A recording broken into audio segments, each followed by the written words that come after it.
जो जीवन की पूरी कथा एक श्वास में समझा दे, उसे छोड़ देना साधना का अवसर खो देना है। नमो भगवते वासुदेवाय। यह एक श्लोकी रामायण श्री राम के वनगमन से लेकर रावण वध तक की संपूर्ण यात्रा को एक ही दृष्टि में रख देती है, और जो इसे आज टाल देता है वह राम कथा की उस संक्षिप्त दिव्य झलक से वंचित रह जाता है। कभी कभी एक श्लोक ही वह बीज होता है जिससे पूरी भक्ति अंकुरित होती है। इस स्तुति के एक श्लोक में संपूर्ण रामायण निहित है। कलयुग के समय जब सभी व्यस्त है और रामायण नहीं पढ़ सकते, तो इस एक श्लोक का नित्य पाठ या श्रवण अवश्य करना चाहिए। ध्यान दे, यह अत्यंत ही शक्तिशाली और दिव्य श्लोक है। इसे शुद्धता के साथ ही सुने और आवर्तन करें। इसके 11 आवर्तन आपकी आसानी के लिए आपके समक्ष हम प्रस्तुत कर रहे हैं। प्रतिदिन इसे सुनना प्रारंभ करें, आप पाएंगे जीवन पहले जैसा नहीं रहा। जय श्री राम। ऐसे दिव्य और रहस्यमय स्तोत्र स्तुतियां हम आपके लिए लेकर आते रहते हैं, इसीलिए चैनल को सब्सक्राइब अवश्य कीजिएगा। वीडियो को अंत तक अवश्य देखें और वीडियो के अंत में जय श्री राम कमेंट करना न भूलें। ऐसे रहस्यमय और दिव्य स्तोत्र अपने संबंधी जनों से शेयर अवश्य करें। आइए सुनते हैं एक श्लोकी रामायणम। ओम एक श्लोकी रामायणम। आदौ राम तपोवनादिगमनं हत्वा मृगं काञ्चनं वैदेही हरणं जटायुमरणं सुग्रीव संभाषणं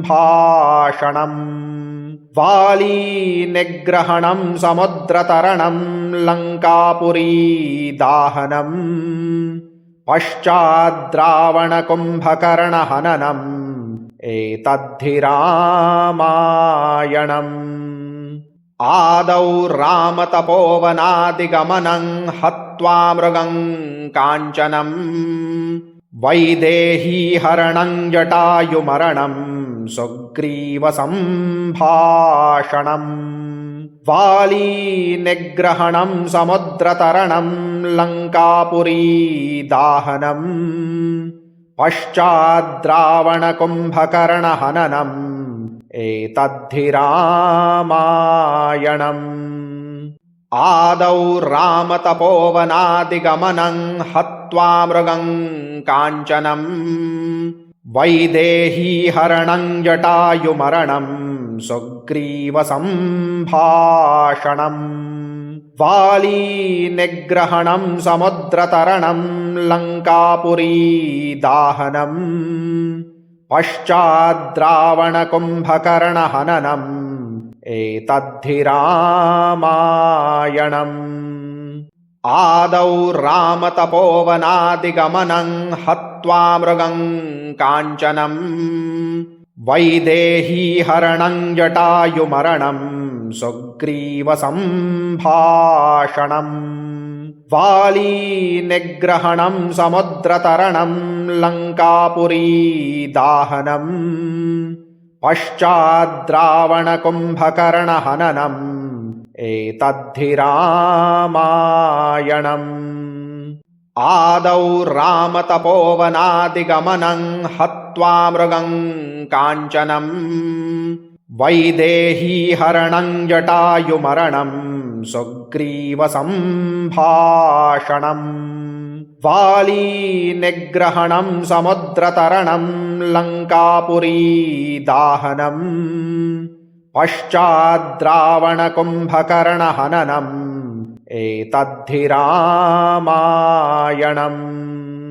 आदौ राम तपोवनादिगमनं हत्वा मृगं काञ्चनं वैदेही हरणं जटायुमरणं सुग्रीव संभाषणं वाली निग्रहणं समुद्रतरणं लंकापुरी दाहनं पश्चाद्रावणकुम्भकर्णहननम् एतद्धि रामायणम्।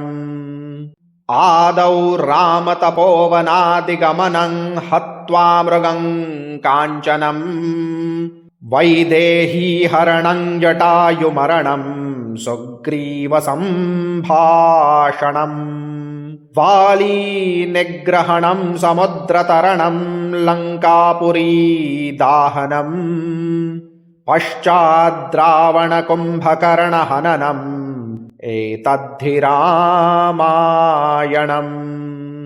आदौ रामतपोवनादिगमनं हत्वा मृगं काञ्चनं वैदेहीहरणं जटायुमरणं सुग्रीवसम्भाषणम्। वालीनिग्रहणं समुद्रतरणं लङ्कापुरीदाहनम्